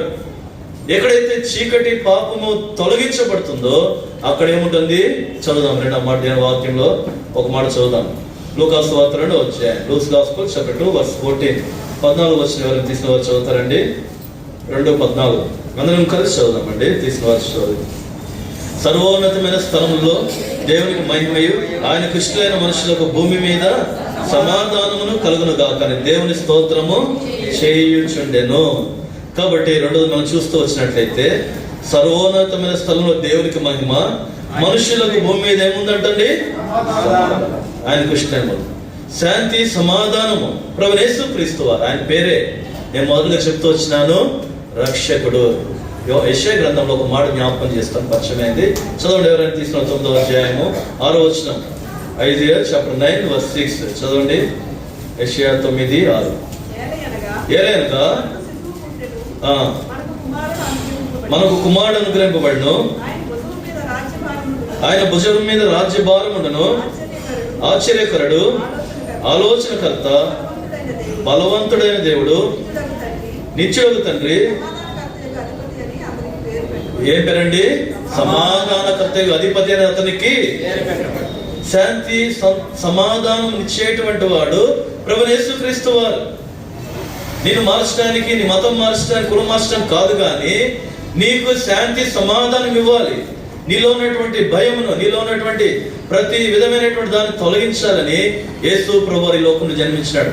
ఎందుకు క్రిస్మస్ అంటే ప్రతి ఒక్కరు, ప్రతి దేశము, ప్రతి గ్రామము, అనేక స్థలాల్లో, ప్రతి విధానంలో కూడా ఎందుకు క్రిస్మస్ సెలబ్రేట్ చేసుకుంటారంటే సర్వమానవులకు ఉన్న సమస్య ఏమిటంటే ఒకటి పాపం. రెండవది సమాధానము, శాంతి లేదు. ఎక్కడ సమాధానం లేదండి. ప్రపంచ దేశాల్లో సమాధానం లేదు. ఆ యొక్క మరి వరల్డ్ ఆర్గనైజేషన్ మనకు తెలుసు, పీస్ కమిటీ, వాళ్ళు కూడా ఐక్యరాజ్యం వాళ్ళు ఏం చేస్తుంటారు, అన్ని దేశాల మధ్య సమాధానం తీసుకురావాలని ఇక్కడ ప్రయత్నం చేస్తా ఉంటారు. ఇంకొక చోట ఏమొస్తుంది, మళ్ళా ఇంకొక యుద్ధం వస్తుంది. మానవుడు ప్రపంచాల్లో సమాధానం, పీస్ కొరకై ఎన్నో రకాలుగా ప్రయాసపడుతున్నారు, ఖర్చు పెడుతున్నారు. అయితే నీ జీవితంలో నిజమైన శాంతి, సంతోషము, సమాధానం కావాలంటే ఈ క్రిస్మస్ అనగా ప్రభువు యేసుక్రీస్తు వారు జన్మించినటువంటి అనుభవం నీ హృదయంలో ఆయనకి ఏం కావాలి, స్థలం కావాలి. కాబట్టి నీ హృదయంలో ఆయన ఆహ్వానించాలి. ఆయన శాంతి సమాధానం ఇచ్చేటువంటి దేవుడు. ప్రయాసపడి భారం మోసుకుంటున్న వాళ్ళరా నా దగ్గర రండి. కాబట్టి శాంతి సమాధానము, క్రీస్తు లేనటువంటి కుటుంబాలు, పేరుకు క్రైస్తవులుగా పిలువబడుతున్నటువంటి కుటుంబాల్లో కూడా ఇది నమ్మలో సమాధానం లేదు. అనేకమైనటువంటి జీవితాల్లో కుటుంబాల భార్య భర్తల మధ్య, తల్లిదండ్రులకు పిల్లలకు, ఈ రీతిగా ప్రతి పరిస్థితిలో కూడా ఒకటే ప్రాముఖ్యంగా కనబడేటువంటిది ఏంటంటే సమాధానం లేనటువంటి పరిస్థితి. ఎందుకంటే సెల్ఫ్ సెంటర్డ్, అంటే స్వయం ఎక్కడైతే ప్రవేశిస్తా వచ్చిందో వానికి సమాధానం కోల్పోతున్నాడు. నేను అనేటువంటిది రావడం ద్వారా ఇంటిలోనే కానీ, సంఘాల్లోనే కానీ, కుటుంబాల్లో, సొసైటీలో కూడా నేను ఏం చేస్తా ఉందండి, సమాధానాన్ని తీసివేస్తాను. ఈ రాత్రి సమయంలో నువ్వు అనుకుంటున్నావేమో నేను బాగానే బ్రతుకుతున్నాను, జీవిస్తున్నానని. నిజమైన సమాధానం నీ హృదయంలో ఉందా? ఒక వ్యక్తి అనుకున్నాడు బైబిల్ గ్రంథంలో, నా ప్రాణమా తినుము తాగము సుఖించు, ఇంకేం ప్రాబ్లం లేదు, అంత సమాధానం ఉంది అనుకున్నాడు. అన్ని కావాల్సిన అనుకుంటున్నాడు. కానీ దేవుడు అన్నాడు, ఆ వ్యక్తిని ఏమని పేరు పెట్టినాడు? ఏ పేరు పెట్టినాడండి? మీరందరూ మంచోడు చెప్పట్లేదు. ఏ పేరు పెట్టినాడు? కాబట్టి ప్రేమ సహోదరులారా, ఈ రాత్రి సమయంలో సమాధానం ఇచ్చి ఇంకొక మాట చదివి ప్రార్థన చేస్తాం. రండి దేవుని వాక్యంలో నుంచి లూకాసు 4వ అధ్యాయం, లూక్స్ గాస్పెల్ చాప్టర్ 4 వర్స్ 18, 18వ వచనం. 18వ వచనము అందరం కలిసి చదువుకున్నామండి. 18వ వచనం.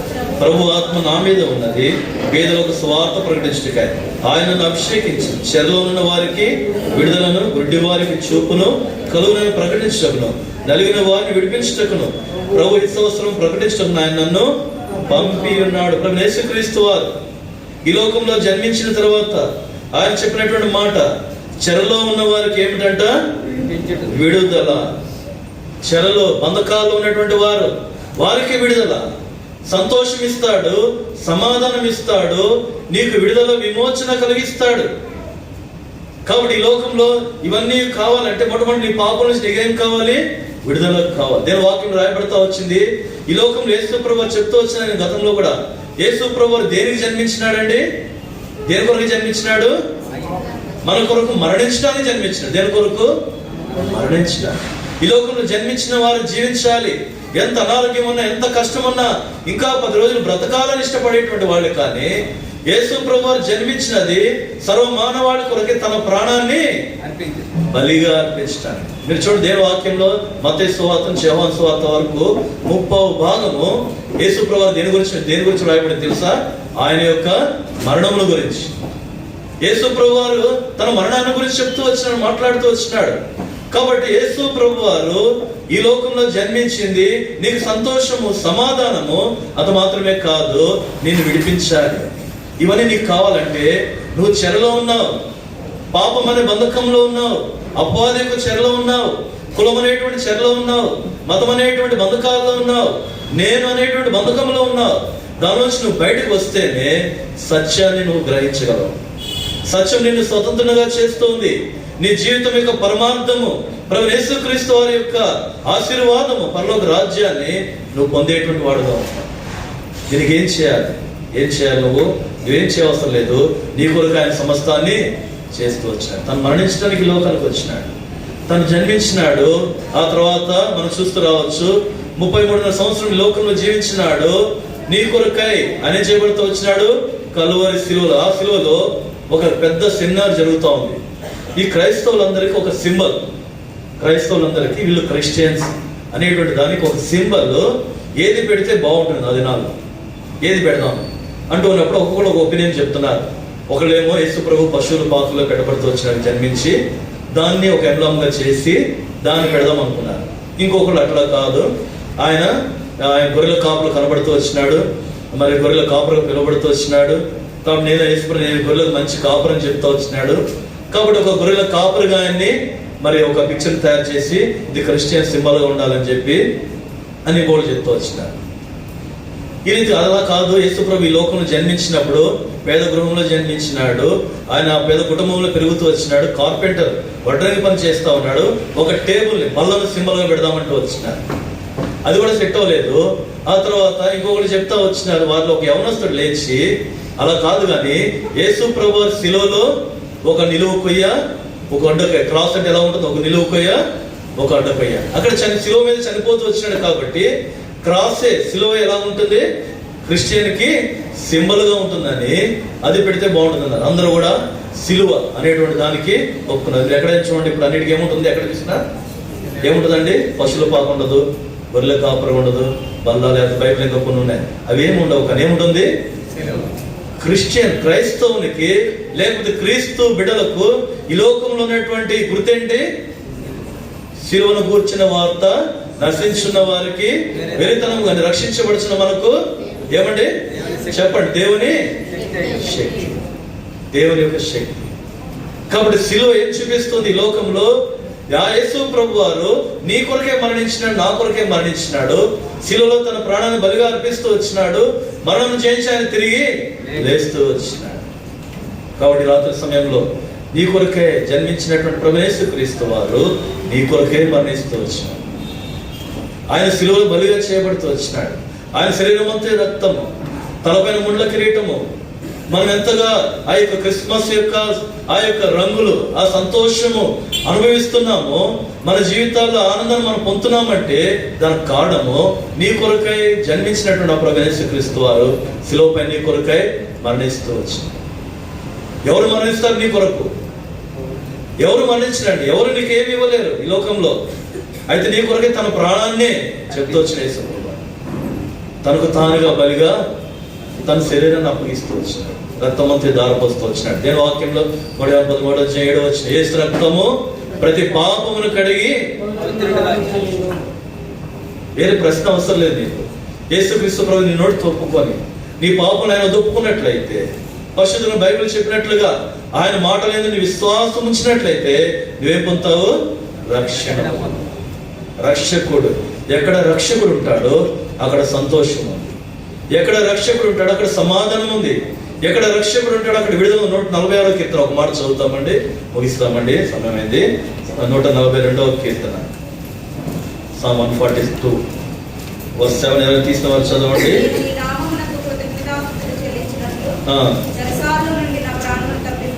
చెరసాల్లో నుండి నా ప్రాణమును తప్పింపుము.